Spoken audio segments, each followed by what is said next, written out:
Benim naçiz vücudum bir gün elbet toprak olacaktır. Fakat Türkiye Cumhuriyeti ilelebet payidar kalacaktır. Bu sözler sadece bir veda ya da vasiyet değildi. Bu, Mustafa Kemal Atatürk'ün 1919'dan ölümüne kadar gölgesi gibi onu takip eden tetikçilere, casuslara ve pusu kuranlara verdiği nihai cevaptı.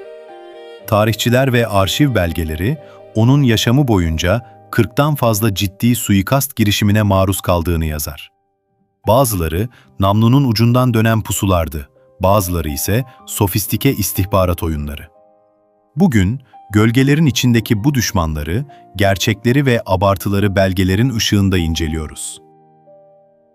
Her şey 19 Mayıs 1919'da başladı. Samsun'dan Havza'ya doğru ilerleyen üzeri açık otomobil, Rum çeteci Kaptan Stilo ve 20 adamının pususuna düştü. Yaylım ateşi açıldı. Otomobildeki 3 kişi hayatını kaybetti. Stilo, "Paşayı öldürdük" diye seviniyordu.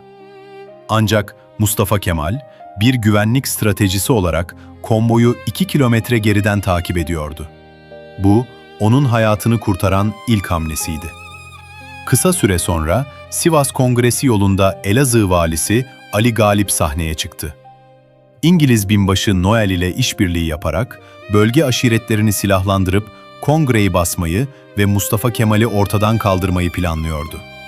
Ancak milli mücadelenin istihbarat ağı bu tertibi önceden haber aldı.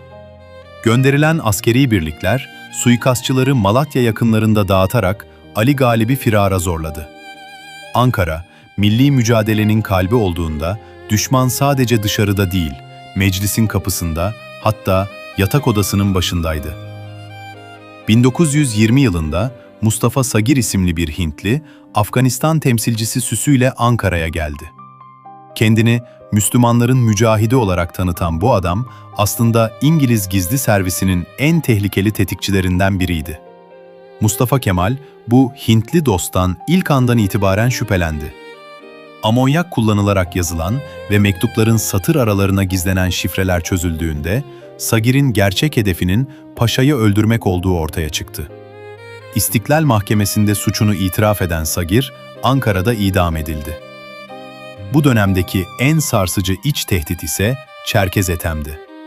Düzenli orduya katılmayı reddeden Ethem, Ankara'da hasta yatağında yatan Mustafa Kemal'i ziyaret ettiğinde onu öldürmeyi düşünmüştü. Ancak Paşa'nın yastığının altında hazır tuttuğu tabancası ve odadaki nöbetçilerin tetikte bekleyişi Ethem'in cesaretini kırdı. "Geçmiş olsun" diyerek odadan çıktı. Oysa cebinde ölüm vardı. 1926 yılında planlanan İzmir suikastı, Cumhuriyet tarihinin en büyük tertibidir. Eski Lazistan mebusu Ziya Hurşit ve ekibi, Kemeraltı'nın dar sokaklarında Paşa'nın otomobiline ateş açıp bombalar yağdıracaktı. Kaçış planı ise hazırdı. Giritli Şevki'nin motoruyla Sakız Adası'na sığınacaklardı. Ancak kaderin bir cilvesi, Mustafa Kemal'in İzmir'e gelişini bir gün ertelemesiyle her şey değişti. Panikleyen Giritli Şevki, valiliğe yazdığı o meşhur ihbarla planı deşifre etti. Bu olay sadece bir suikast girişimi değil, aynı zamanda eski iddiatçı kadroların tasfiye edildiği büyük bir siyasi davaya dönüştü. Kara Kemal, kümeslerde saklanırken intihar etti. Cavit Bey idam edildi. Mahkeme, bu girişimi sadece bir şahıs eylemi değil, rejimi devirme amaçlı bir hükümet darbesi olarak niteledi. 1927'de Hacı Sami ve çetesi, Paşa'nın trenini havaya uçurmak için Yunanistan üzerinden Anadolu'ya sızdı. Ancak köylülerle çıkan çatışmada öldürüldüler. 1935 yılına gelindiğinde ise Suriye üzerinden yeni bir sızıntı yaşandı. Çerkez Ethem'in Amman'dan organize ettiği iddia edilen bu planda Yahya isimli bir suikastçı yakalandı. Urfa milletvekili Ali Saip Ur Savaşı'nda işin içinde olduğu ileri sürülse de somut delil bulunamadığı için beraat kararı çıktı.